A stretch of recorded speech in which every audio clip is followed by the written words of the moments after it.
જો આપણે ગયા વખતે પાચન માર્ગની દિવાલની રચના ભણી ગયા અને પાચન માર્ગની દિવાલમાં આપણે જોયું કે 4 સ્તરો હોય. કયા કયા? તો કે લસી સ્તર, સ્નાયુ સ્તર, અધશ્લેષ્મ સ્તર અને શ્લેષ્મ સ્તર. આપણે વિસ્તારથી પાચન માર્ગની દિવાલની રચના ભણી ગયા. દરેક સ્તરને એમાં અલગ અલગ યાદ રાખજો, બધાને ભેગા નહીં, એક એક સ્તરને જુદું જુદું યાદ રાખવાનું, એટલે આપણને સહેલાઈથી યાદ રહે.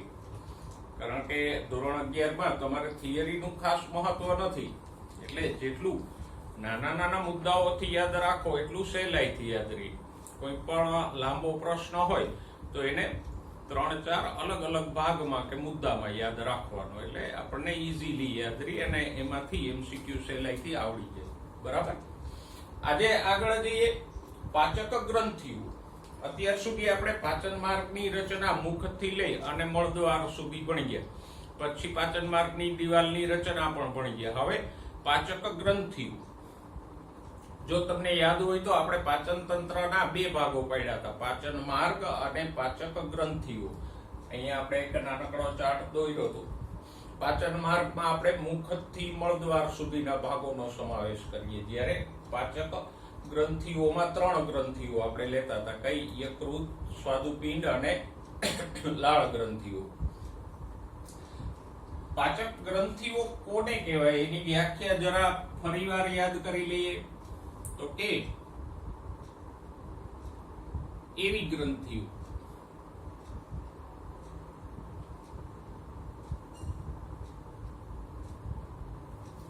જેમાં ખોરાક પસાર નથી થતો.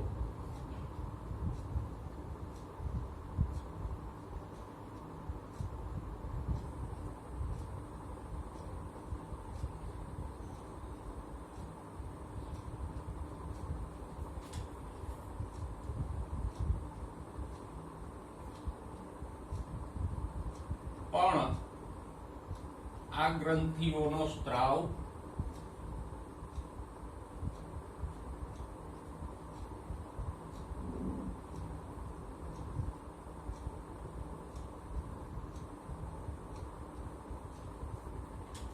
પાચનમાં મદદરૂપ થાય છે.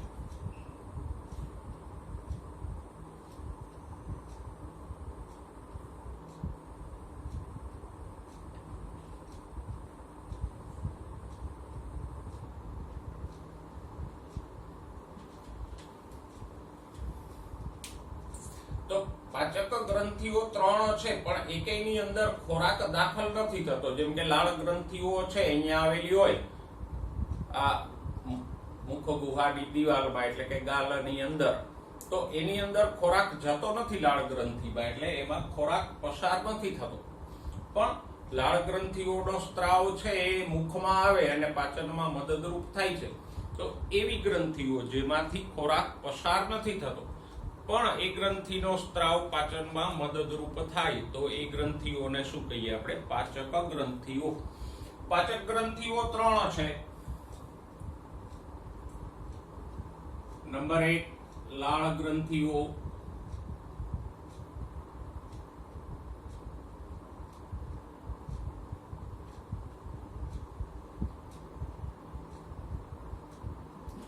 પછી નંબર 2 યકૃત, અને નંબર 3 સ્વાદુપિંડ.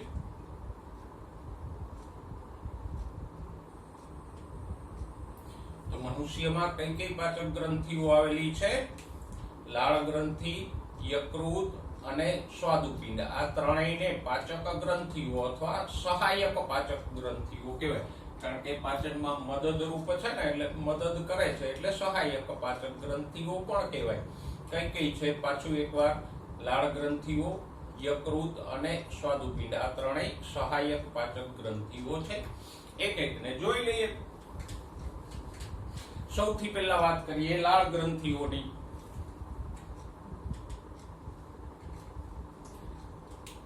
તો પેલું તો લાળ ગ્રંથિઓનું સ્થાન.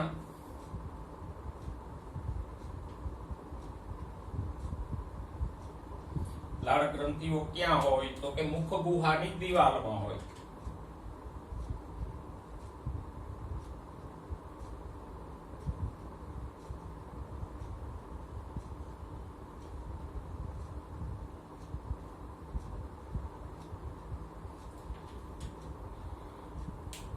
એટલે કે આ જે મુખ ગુહા એટલે આપણે કોને કહી ગયા, જીભ અને દાંત વાળું જે પોલાણ છે એ મુખ ગુહા, અને આ બધી એની દિવાલ છે. મુખ ગુહાની દિવાલ એટલે મુખ્યત્વે ગાલ, પછી આ તળિયાનો ભાગ એમાં આવેલી હોય. કેટલી હોય લાળ ગ્રંથિઓની સંખ્યા કેટલી હોય તો કે 3 જોડ.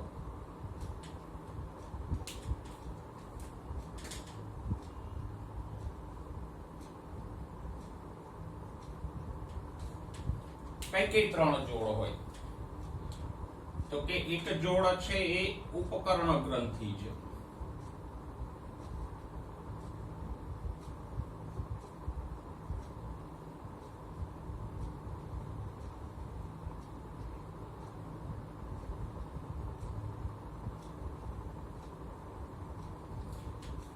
જો ઉપકર્ણ એટલે કાનની બાજુમાં અહીંયા આવેલી હોય આ ભાગે, તો કાનની બાજુમાં છે માટે આપણે એને શું કહીશું, ઉપકર્ણ ગ્રંથિ. અને આ ઉપકર્ણ ગ્રંથિઓ છે ત્રણેય જોડીમાં સૌથી મોટી છે.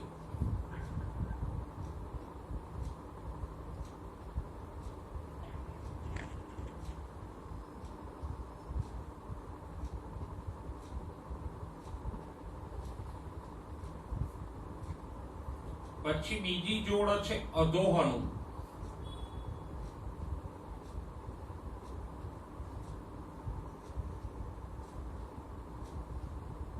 અધોહનું એટલે નીચલું જળવું. અધો શબ્દ બાયોલોજીમાં નીચે સૂચવે, અધી હોય તો ઉપર, તો અધોહનું એટલે નીચલું જળવું. અહીંયા આવેલી હોય, અહીંયા નીચલા જળવાની બાજુમાં. અહીંયા ઉપકર્ણ એટલે કાનની બાજુમાં હોય, અને અહીંયા અધોહનું એટલે નીચલા જડબાની બાજુમાં હોય, તો આ અધોહનું ગ્રંથિ. અને ત્રીજી હોય અધોજીહ્વા. તો હવે અધોજીહ્વા એટલે શું થાય, જીહ્વા એટલે જીભ, તો અધોજીહ્વા એટલે જીભની નીચે, અહીંયા જીભના ટેરવાની નીચે આવેલી હોય એટલે અધોજીહ્વા. તો 3 જોડ લાળ ગ્રંથિઓ કઈ છે, ઉપકર્ણ, અધોહનું અને અધોજીહ્વા ગ્રંથિઓ. અધોજીહ્વા છે એ સૌથી નાની છે, ત્રણેય એક જોડ આવેલી હોય.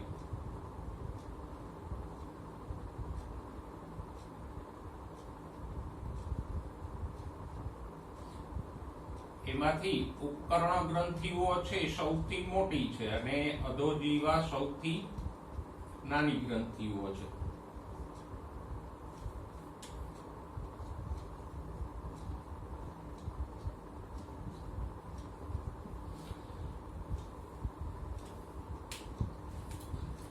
એના પછી એનું કાર્ય જોઈએ લાળ ગ્રંથિનું, તો કે એ લાળ રસનો સ્ત્રાવ કરે.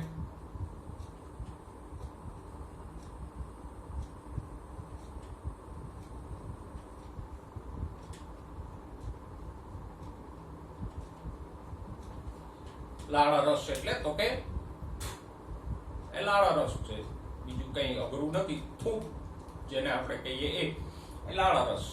તો લાળ ગ્રંથિઓ લાળ રસનો સ્ત્રાવ કરે ને એ લાળ રસ છે પાચનમાં મદદરૂપ થાય.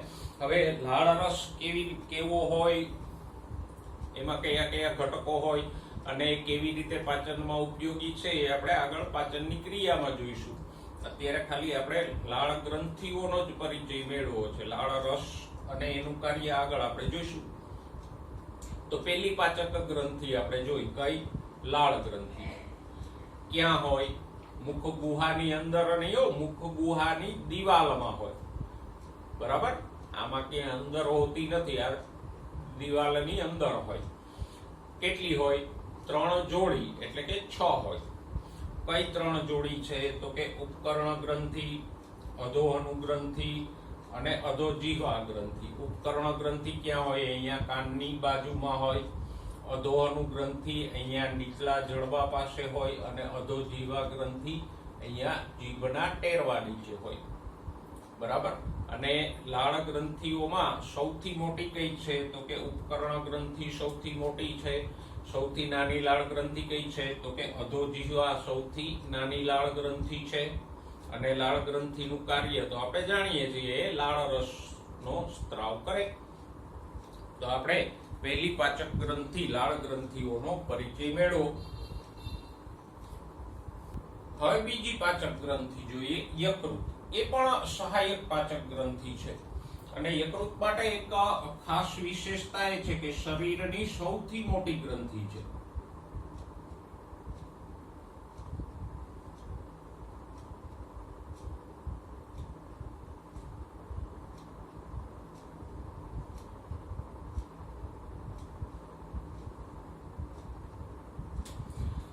શરીરમાં તો અલગ અલગ ગ્રંથિઓ આવેલી હોય ને, જેમ કે લાળ ગ્રંથિઓ, સ્વાદુપિંડ, પછી અંતઃસ્ત્રાવી ગ્રંથિઓ, પિટ્યુટરી, થાઇરોઇડ વગેરે.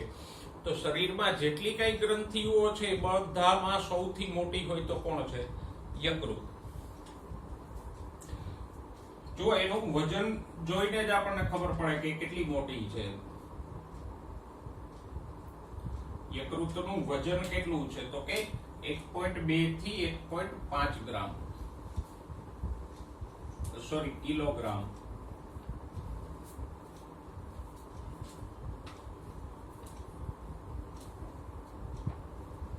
એટલે કે 1200 થી 1500 ગ્રામ જેટલું વજન છે એનું. એટલે ખાસ યાદ રાખજો, શરીરની સૌથી મોટી ગ્રંથિ કઈ છે? યકૃત. ઓકે. સ્થાન જોઈએ તો કે ઉદરીય ગુહામાં જમણી બાજુએ ઉરોદર પટલની નીચે હોય.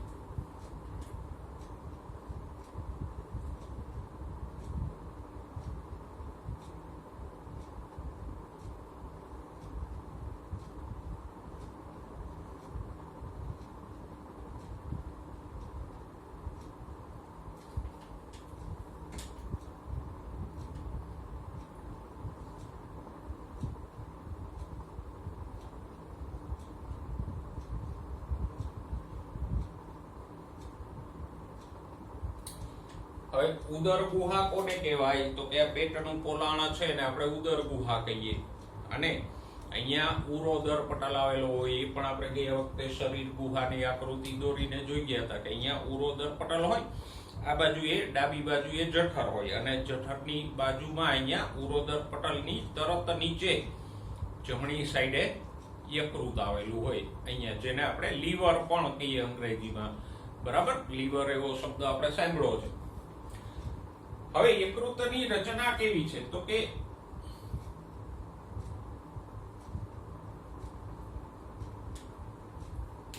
પહેલું તો યકૃત 2 ખંડો ધરાવે.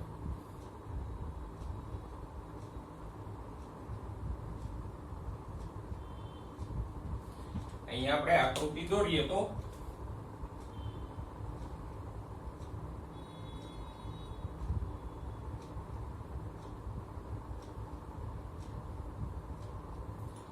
આ યકૃત છે.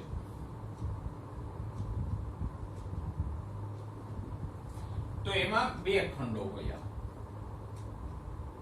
જો અહીંયા આ જમણો ખંડ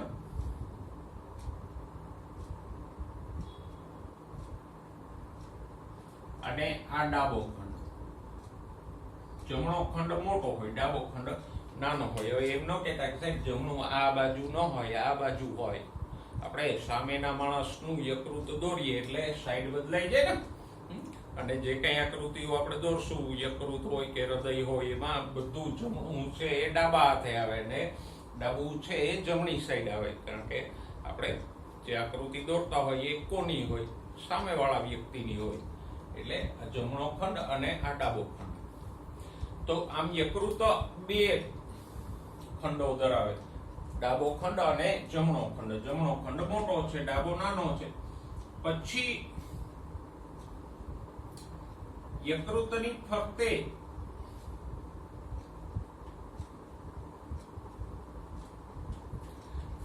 આવરણ હોય સંયોજક પેશીનું બનેલું, એને કહેવાય ગ્લિસન્સ પુટ્ટિકા.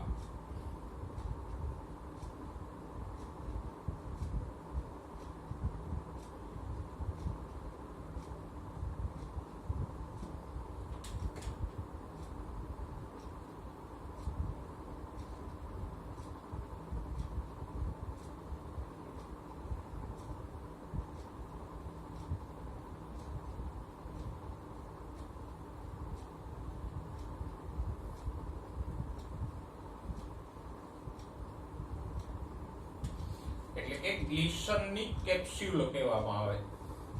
પુટિકા એટલે કેપ્સ્યુલ.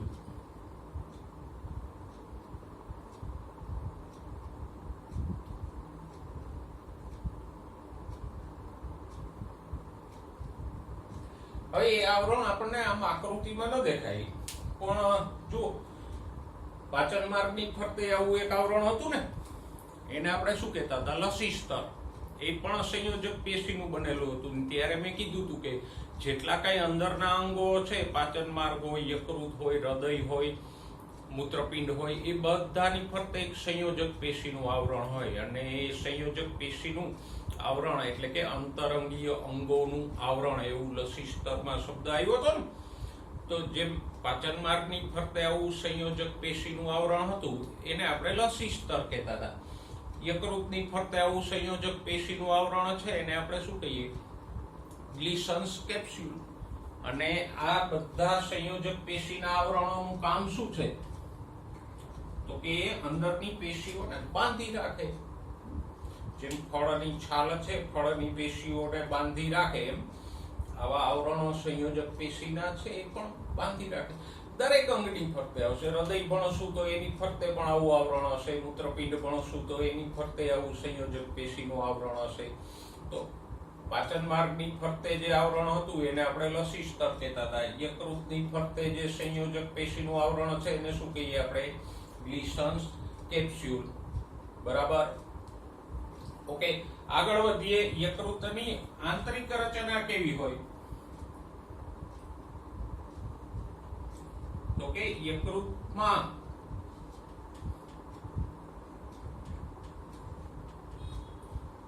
યકૃત ખંડિકાઓ આવેલી હોય.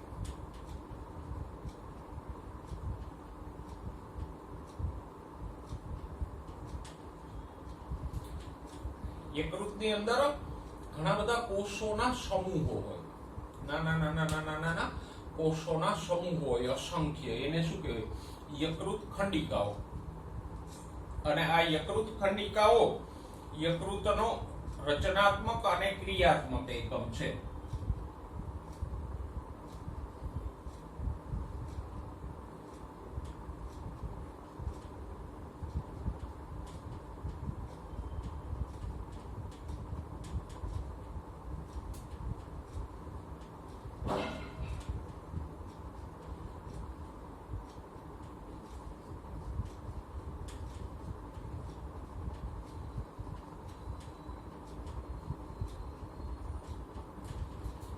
રચનાત્મક એટલે કે યકૃતની રચનામાં મુખ્ય શું હોય? તો કે આવી યકૃત ખંડિકાઓ હોય.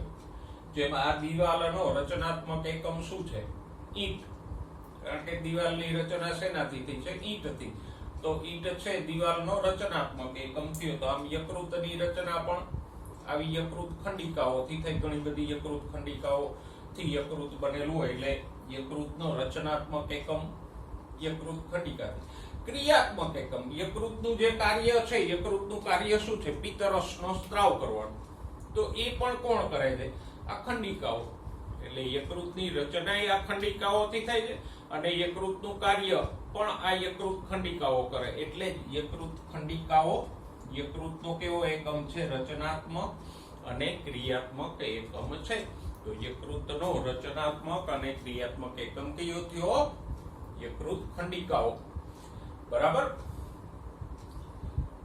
ઓકે, યકૃત ખંડિકાઓની રચના આપણે નીટ વાળા ટોપિક્સમાં જોઈશું. બરાબર. હવે એનું કાર્ય જોઈએ. આ સાથે સાથે આમાં ઘણી બધી યકૃત નલિકાઓ પણ હોય.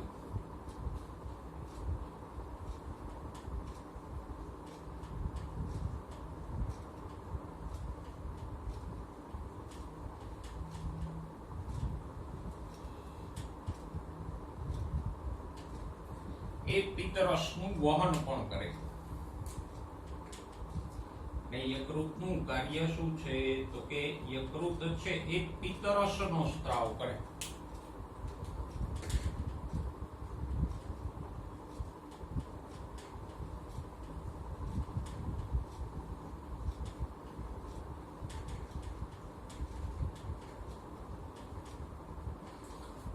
બરાબર, યકૃત શેનો સ્ત્રાવ કરે?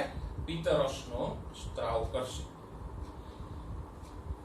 ઓકે, આકૃતિને આપણે આગળ વધારીએ, કારણ કે એમાં યકૃત સ્વાદુપિંડ 2 નું સ્થાન આવી જશે. જો આ યકૃતની અંદર યકૃત નલિકાઓ હોય.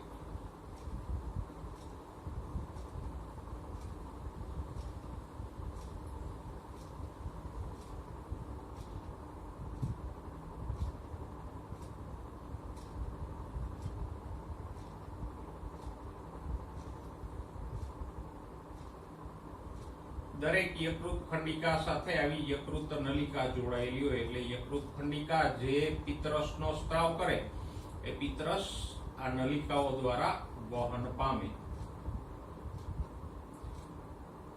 તો યકૃતમાં આવેલી આ નલિકાઓને શું કહેવાય? યકૃત નલિકાઓ.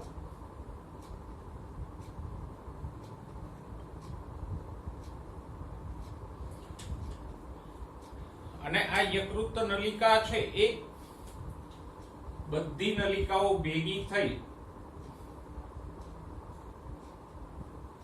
અને આવી એક પિત્ત નળી દ્વારા ક્યાં જાય તો કે અહીંયા એક કોથળી હોય એમાં ખુલે. આ કોથળીને શું કહેવાય? પિત્તાશય.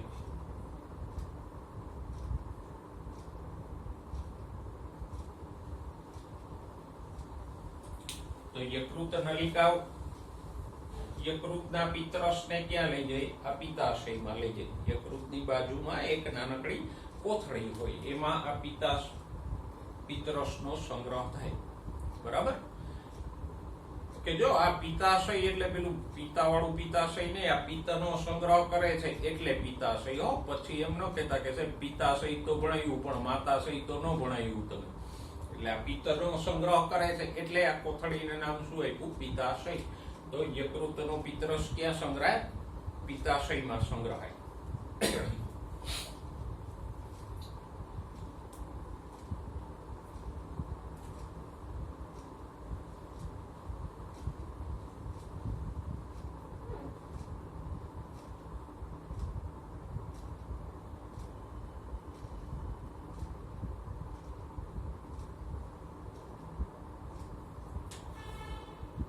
આ છે પક્વાશય.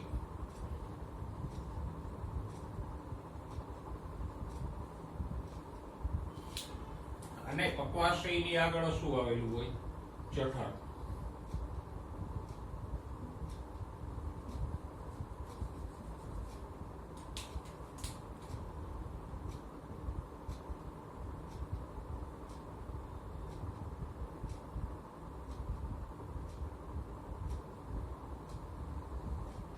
પક્વાશય એટલે નાના આંતરડાનો શરૂઆતનો ભાગ. અને પક્વાશયની પહેલા શું આવે? જઠર. અહીંયા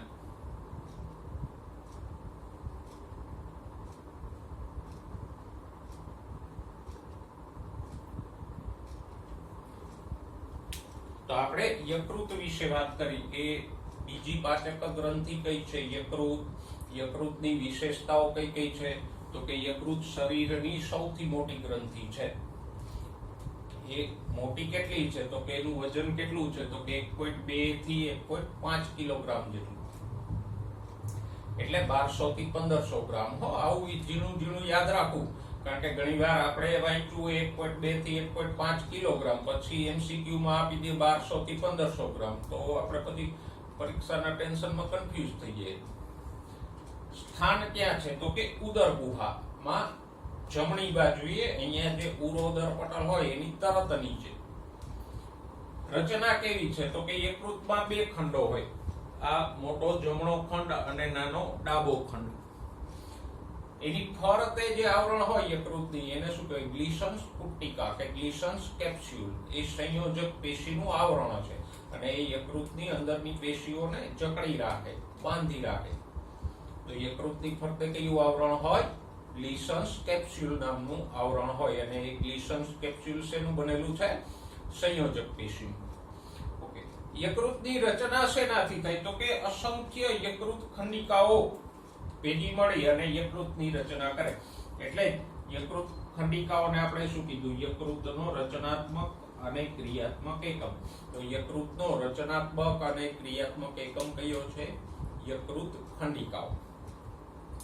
સાથે સાથે યકૃતમાં પિત્તરસનું વહન કરવા માટે યકૃત નલિકાઓ હોય અને યકૃતનું કામ શું છે? પિત્તરસનો સ્ત્રાવ કરવાનો. બરાબર. તો આ જે યકૃત વિશે મુખ્ય મુદ્દાઓ છે એ આપણે જોયા અને મોસ્ટલી હું જે કંઈ બોર્ડ વર્ક કરું એને તમે સ્ક્રીનશોટ લઈને અથવા તો વિડીયો પોઝ કરીને પછીથી નોટમાં લખી લેજો. એટલે મુખ્ય મુદ્દાઓ તમને આવડી જાય તો પછી આગળની ડિટેલ યાદ રાખવામાં સહેલું પડે. હવે ત્રીજી પાચક ગ્રંથિ સ્વાદુપિંડ. જો સ્વાદુપિંડ વિશે એક વાક્ય વારંવાર આવશે. આગળ આપણે 22મા ચેપ્ટરમાં એ સ્વાદુપિંડ ભણશું ત્યારે આવશે કે સ્વાદુપિંડ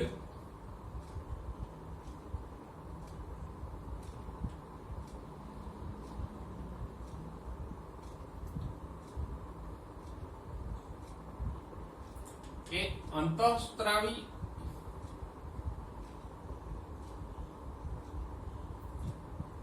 અને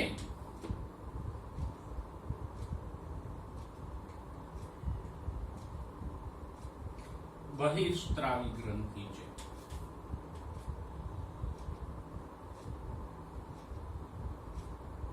તમે કદાચ 10મા ધોરણમાં આવું વાક્ય ભણ્યા હશો. હવે એ અંતઃસ્ત્રાવી કેમ છે અને બહિસ્ત્રાવી કેમ છે એનું કારણ શું છે? તો કે સ્વાદુપિંડમાં જે સ્વાદુપિંડ ખંડિકાઓ હોય એ સ્વાદુરસનો સ્ત્રાવ કરે ને એ નલિકા દ્વારા પક્વાશયમાં ઠલવાય. એટલે એ સ્વાદુપિંડ ખંડિકાઓ વાળો ભાગ છે જે સ્વાદુરસનો સ્ત્રાવ કરે છે એ ભાગ બહિસ્ત્રાવી થયો. પણ સ્વાદુપિંડમાં સ્વાદુપિંડ ખંડિકાઓની સાથે સાથે લેંગરહાન્સના કોષપુંજો હોય. એ લેંગરહાન્સના કોષપુંજો છે એ ઇન્સ્યુલિન અને ગ્લુકાગોનનો સ્ત્રાવ કરે. તો એ ભાગ અંતઃસ્ત્રાવી છે. બરાબર. તો આમ સ્વાદુપિંડ ખંડિકાઓ બહિસ્ત્રાવી છે જ્યારે સ્વાદુપિંડમાં આવેલા લેંગરહાન્સના કોષપુંજો અંતઃસ્ત્રાવી. પણ પહેલા આપણે સ્વાદુપિંડનું સ્થાન જોઈ લઈએ.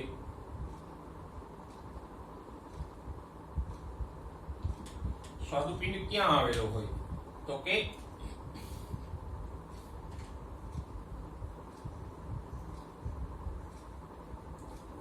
જઠર અને પક્વાશયની વચ્ચે.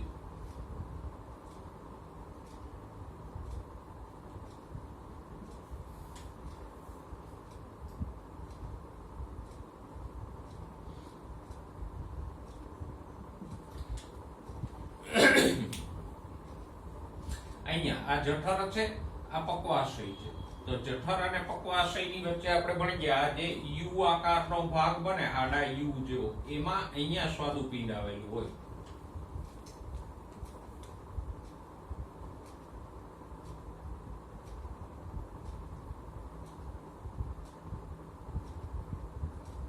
તો સ્વાદુપિંડ ક્યાં છે? જઠર અને પક્વાશયની વચ્ચે આવેલું છે.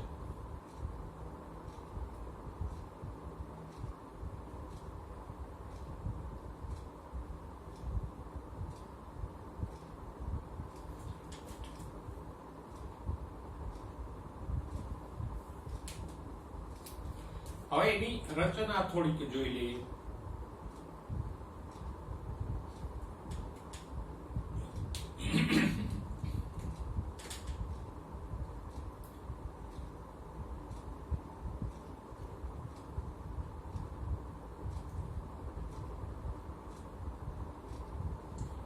સ્વાદુપિંડમાં બે રચનાઓ હોય.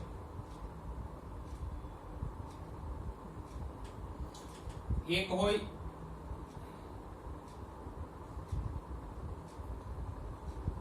સ્વાદુપિંડ ખંડિકાઓ,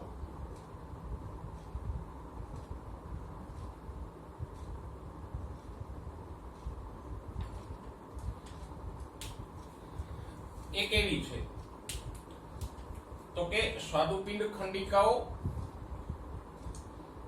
કોષોથી બનેલી હોય અને એ સ્વાદુ રસનો સ્ત્રાવ કરે, અને આ સ્વાદુ રસ છે એ નલિકા દ્વારા પક્વાશયમાં જાય એટલે આ સ્વાદુપિંડ ખંડિકાઓ કેવી છે તો કે બહિર્સ્ત્રાવી છે.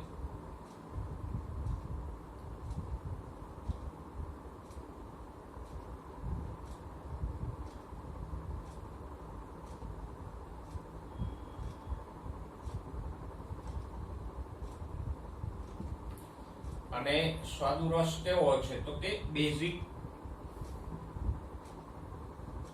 ઉત્સેચકો યુક્ત અને બેઝિક છે.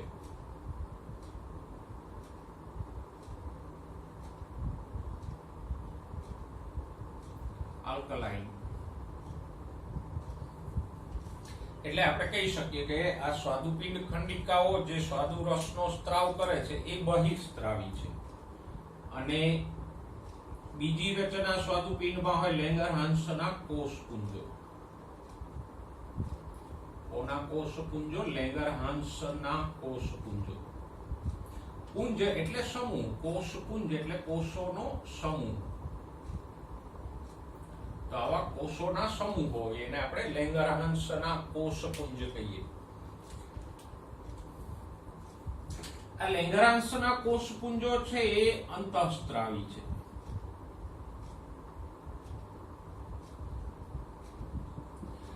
શું કામે તો કે એ ઇન્સ્યુલિન અને ગ્લુકાગોન નામના બે અંતઃસ્ત્રાવોનો સ્ત્રાવ કરે.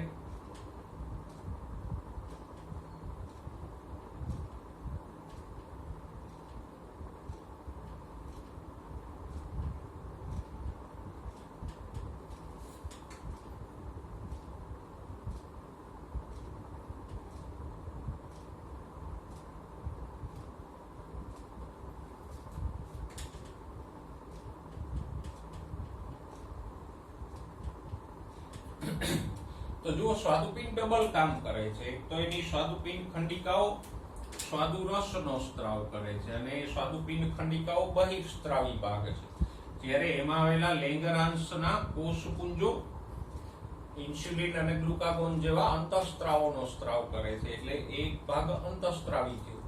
એટલે જ આપણે સ્વાદુપિંડને અંતઃસ્ત્રાવી અને બહિર્સ્ત્રાવી ગ્રંથિ કહીએ. હજી આ વિશેષ રચના છે સ્વાદુપિંડ ખંડિકાઓ કેવી હોય, લેંગરહાન્સના કોષપુંજો કેવા હોય, અંતઃસ્ત્રાવ કોને કહેવાય, બહિર્સ્ત્રાવ કોને કહેવાય, એની ચર્ચા આપણે નીટમાં સ્વાદુપિંડની રચના ભણાવીશ ત્યારે કરી લઈશું, બરોબર, આકૃતિ સાથે. અત્યારે એ જોઈએ કે હવે આ જે સ્વાદુ રસ છે એ ક્યાં જાય તો કે સ્વાદુ રસ અહીંથી એક સ્વાદુપિંડ નલિકા દ્વારા આગળ જાય.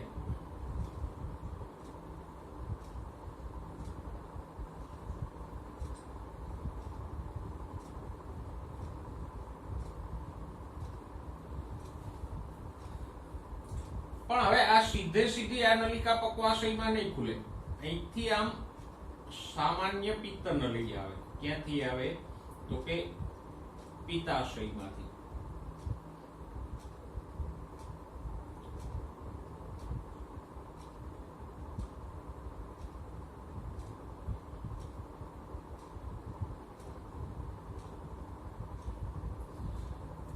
આને કહેશું સામાન્ય પિત્ત નળી, જે પિત્તાશયમાંથી પિત્તરસને લાવે છે. અને આ છે સ્વાદુપિંડ નલિકા કે જે સ્વાદુપિંડમાંથી સ્વાદુ રસ લે. બે નલિકાઓ જોડાઈ જાય આમ, અને બે નલિકાઓ જોડાયા પછી આ જે નલિકા બને એને આપણે શું કહીશું? યકૃત સ્વાદુપિંડ નલિકા.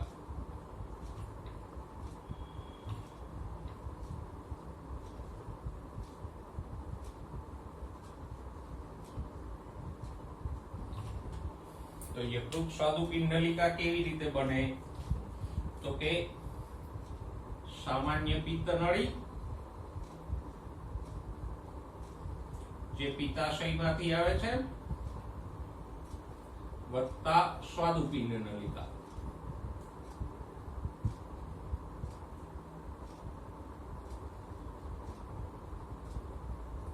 આ બે જોડાઈ જાય એટલે યકૃત સ્વાદુપિંડ નલિકા બને. અને આ યકૃત સ્વાદુપિંડ નલિકા ક્યાં ખુલે? પક્વાશયની અંદર ખુલે. એટલે યકૃતનો પિત્તરસ અને સ્વાદુપિંડનો સ્વાદુરસ બે પક્વાશયમાં ઠલવાશે. હવે અહીંયા એક વિશેષ રચના છે. અહીંયા હું જરા આને વિસ્તૃત કરીને દોરું.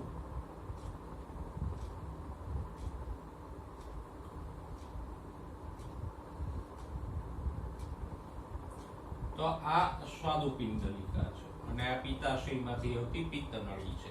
આટલો ભાગ જ હું દોરું છું અહીંયા નીચે. તો બેયના જોડાવાથી આ બની ગઈ યકૃત સ્વાદુપિંડ નલિકા.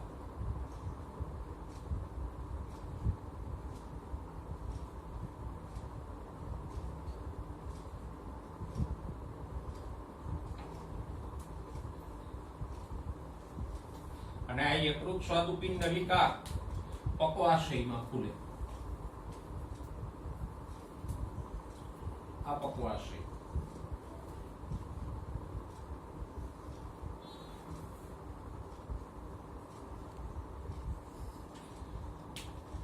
પણ હવે આ યકૃત સ્વાદુપિંડ નલિકા જ્યાં પક્વાશયમાં ખુલે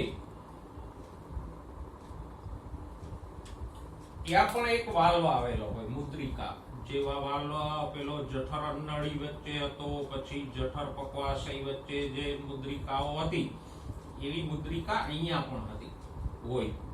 એને કહેવાય ઓડીની મુદ્રિકા.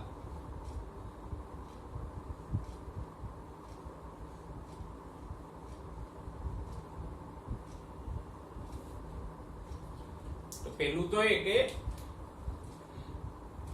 યકૃત સ્વાદુપિંડ નલિકા કેવી રીતે બને? તો કે પિત્તાશયમાંથી આવતી સામાન્ય પિત્ત નળી અને સ્વાદુપિંડમાંથી આવતી સ્વાદુપિંડ નલિકા બે જોડાવાથી યકૃત સ્વાદુપિંડ નલિકા બને.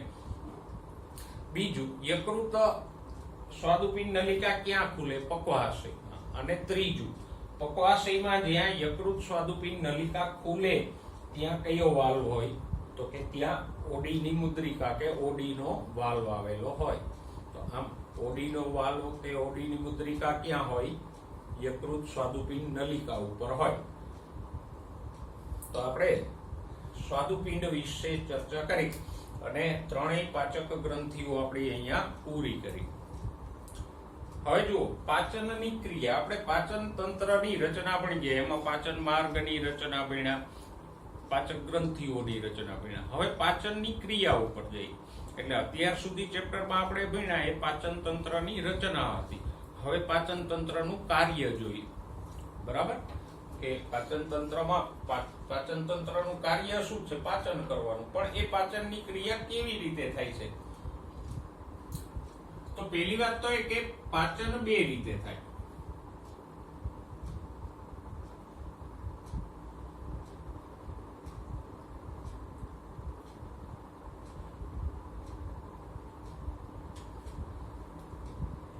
એક છે ભૌતિક પાચન,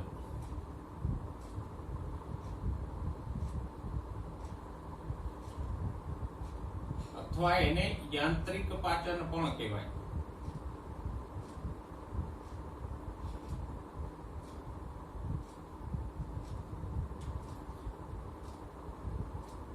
અને બીજું છે રાસાયણિક પાચન.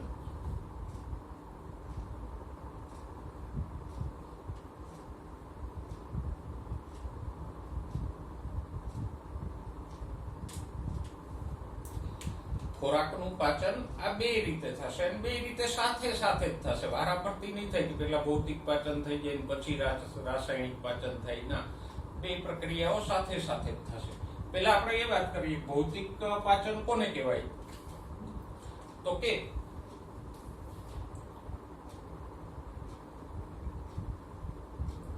તેમાં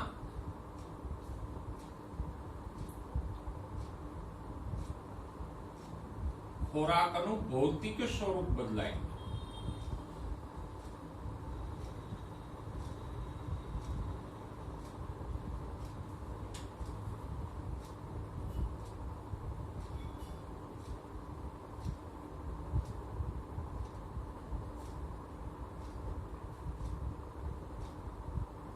હવે ભૌતિક સ્વરૂપ એટલે તો કે ઘન, પ્રવાહી, વાયુ એ પદાર્થના 3 ભૌતિક સ્વરૂપો છે. આપણે વાયુ રૂપ તો કોઈ ખોરાક લેતા નથી. હવાથી જો નભી શકાતું હોત તો કઈ ચિંતા નહોતી. મુખ્યત્વે આપણે જે ઘન ખોરાક લઈએ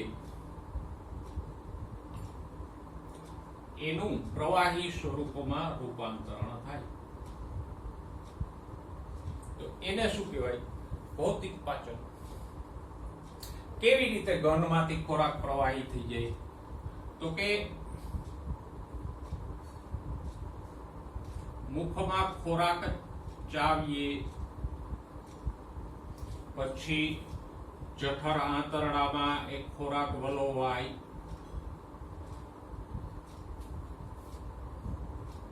અને એમાં પાચક રસો ભળે.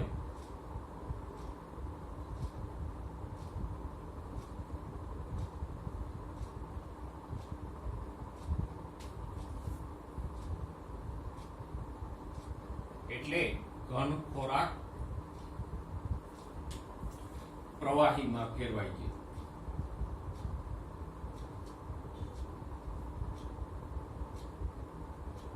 અને ખોરાક આ ઘનમાંથી પ્રવાહી સ્વરૂપોમાં ફેરવાય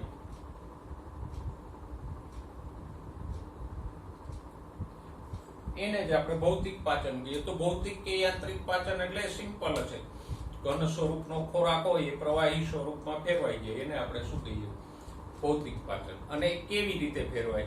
તો કે આપણે કોઈ પણ ઘન ખોરાક લીધો હોય તો એને પહેલા ચાવીએ એટલે એના નાના નાના સૂક્ષ્મ ટુકડાઓ થાય. ટાઈમ હોય તો હરખો ચાવીએ, ના ટાઈમ હોય તો વચળ કરીને જવા દઈએ, બરાબર. પછી એ જઠરની અંદર વલોવાય એટલે એ વધારે બારીક બને. સાથે સાથે એમાં પાચક રસો ભળે. પાચક રસો એટલે કયા છે? તો કે પાચક રસોમાં કોણ કોણ આવે? તો કે લાળ ગ્રંથિનો લાળ રસ ભળે એટલે ખોરાક શરૂઆતમાં નરમ થઈ જાય. પછી આગળ જતા જઠરની અંદર જઠર રસ ભળે. પછી પિત્તાશય માંથી પિત્ત રસ આવે. પછી સ્વાદુપિંડ માંથી સ્વાદુ રસ આવે. અને પક્વાશય માંથી આંતર રસ આવે. મનુષ્યમાં આ 5 પાચક રસો છે. તો આ બધા પાચક રસો ક્રમશઃ ભળતા જાય એટલે ખોરાક ઘનમાંથી કેવો થતો જાય? પ્રવાહી સ્વરૂપમાં ફેરવાતો જાય. અને ખોરાક આમ ઘનમાંથી પ્રવાહી સ્વરૂપમાં ફેરવાય એને આપણે શું કહીએ? ભૌતિક અથવા યાંત્રિક પાચન. પાચનનો બીજો પ્રકાર છે રાસાયણિક પાચન. કોને કહેવાય? તો કે એ આપણે જે પાચનની વ્યાખ્યા ભણ્યા હતા એ ખોરાકના મોટા અને જટિલ અણુઓ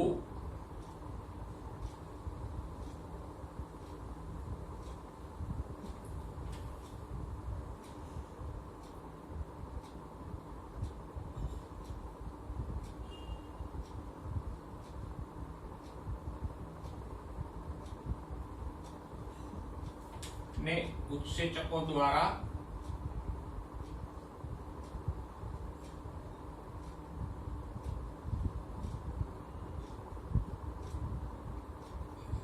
નાના, સરળ અને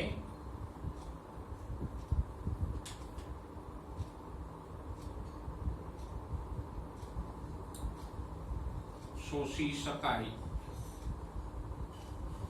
એવા અણુઓમાં ફેરવીએ એને શું કહેવાય? રાસાયણિક પાચન.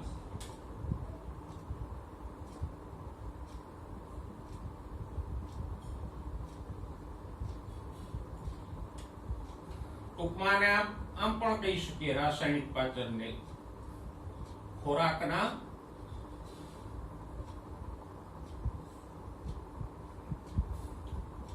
રાસાયણિક સ્વરૂપોમાં ફેરફાર.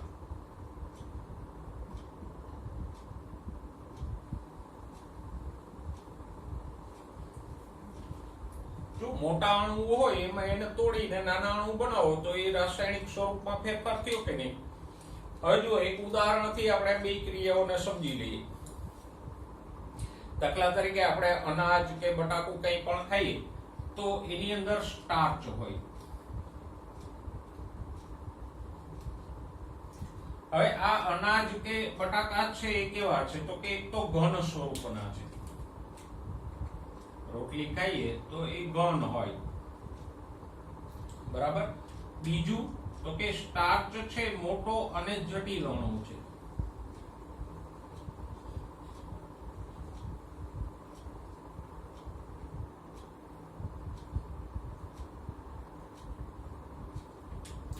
હવે અહીંયા બે ક્રિયાઓ સાથે સાથે થશે. જુઓ, મુખમાં ખોરાક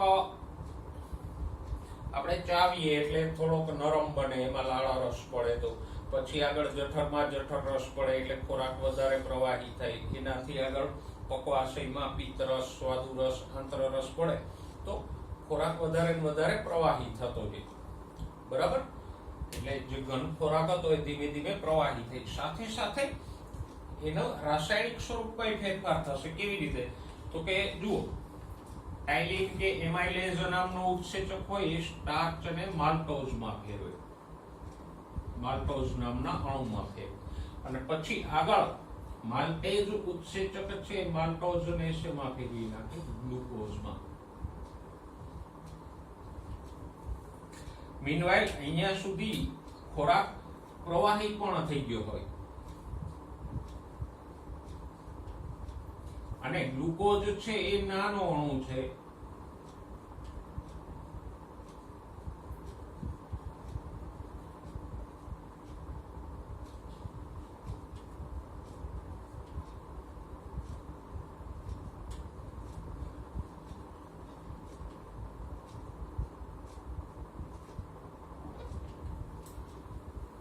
તો જો ખોરાક જે ઘન સ્વરૂપનો હતો એ ધીમે ધીમે પ્રવાહી થઈ ગયો, દળાઈને ચવાઈને, અને એમાં જે આવા મોટા અણુઓ હતા એ નાના અણુમાં ફેરવાઈ ગયા. તો ઘનમાંથી પ્રવાહી બન્યો એ શું થયું?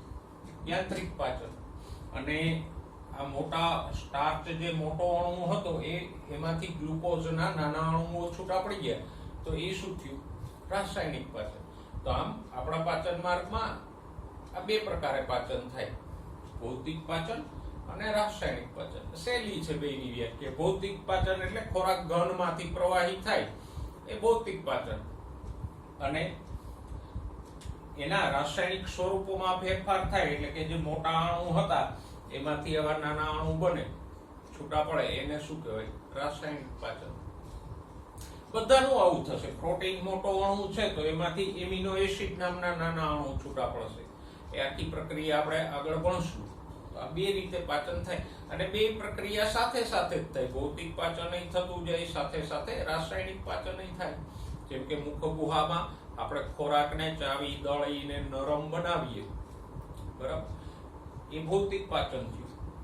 સાથે સાથે એમાં જે સ્ટાર્ચ હોય એમાંથી માલ્ટોઝ છૂટો પડે તો એ રાસાયણિક પાચન. એટલે બે ક્રિયાઓ, બે પ્રકારનું પાચન આમ પેરેલલ ચાલશે. તો આજે આપણે પાચનની ક્રિયાનો પ્રાથમિક ખ્યાલ મેળવ્યો. નેક્સ્ટ ટાઈમ આપણે એક પછી એક પાચક રસો દ્વારા પાચન જોતા જશું. પહેલા લાળ રસ દ્વારા કેમ પાચન થાય એ જોઈશું, પછી જઠરમાં જઠર રસ દ્વારા કેવી પાચનની ક્રિયા થાય એ જોઈશું, બરોબર. પણ આજે પાચક ગ્રંથિઓ અને પાચનના બે પ્રકારો સંબંધે થોડાક હોમવર્કના પ્રશ્નો જોઈ લે એટલે તમને સારી રીતે આવડી જાય. કે જુઓ, આજના મુદ્દાઓ સંબંધે થોડાક હોમવર્કના પ્રશ્નો તમને નાના નાના આપું છું, એના જવાબો શોધજો. પહેલો પ્રશ્ન છે, મનુષ્યની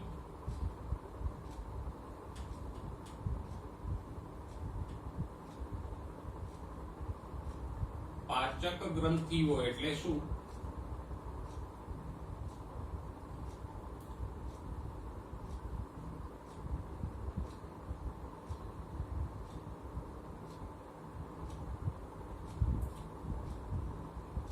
બધા જ પ્રશ્નોના જવાબ આપણા લેક્ચરમાં કવર થઈ ગયા, એટલે તમારે ચિંતા કરવાની જરૂર નથી કે જવાબ ક્યાં શોધશું. બરાબર?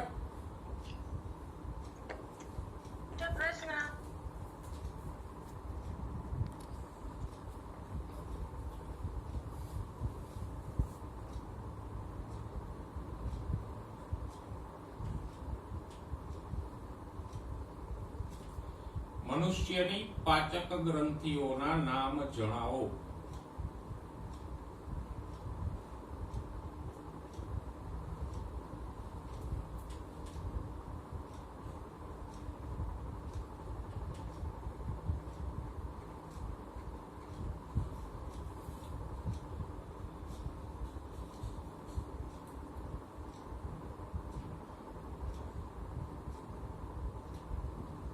એના પછીનો પ્રશ્ન છે લાળ ગ્રંથિઓના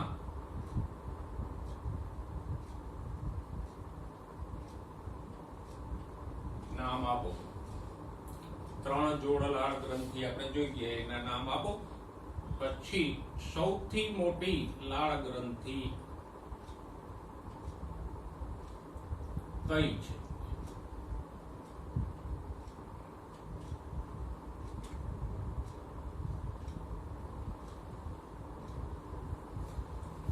બરાબર?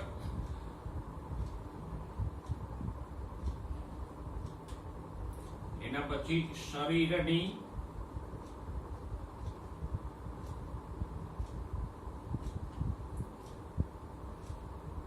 સૌથી મોટી ગ્રંથિ કઈ છે?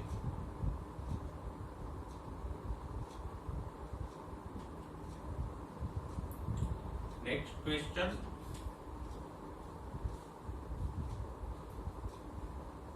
યકૃતનું વજન કેટલું છે?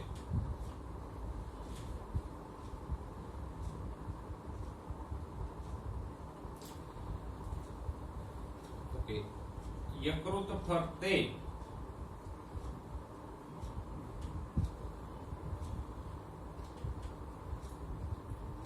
ક્યુ આવરણ હોય?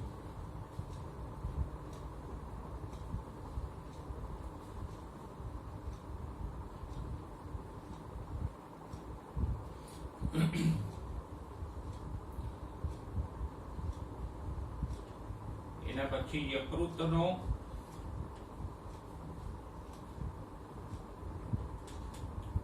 રચનાત્મક અને ક્રિયાત્મક એકમ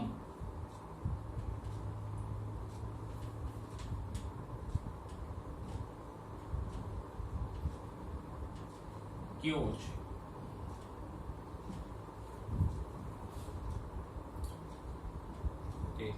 ટેક્સ્ટ યકૃત શેનો સ્ત્રાવ કરે છે?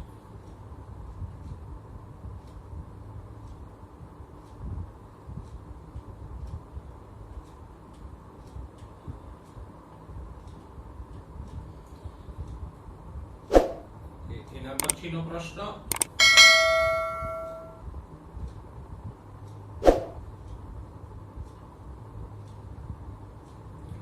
સ્વાદુપિંડનું સ્થાન જણાવો.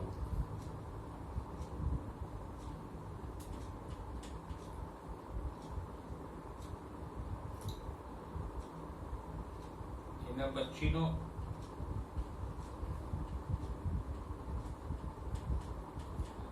અંતઃસ્ત્રાવી અને બહિર્સ્ત્રાવી ગ્રંથિ કઈ છે?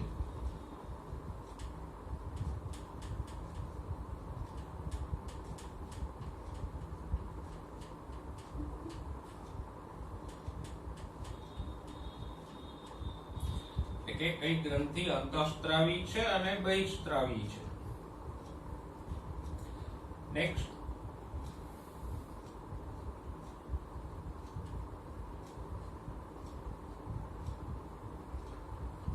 ભૌતિક અને રાસાયણિક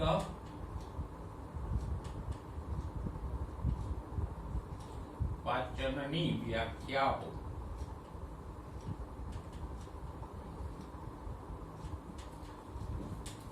તો આટલા પ્રશ્નોના જવાબો હોમવર્કમાં તમારી નોટમાં તમે લખજો.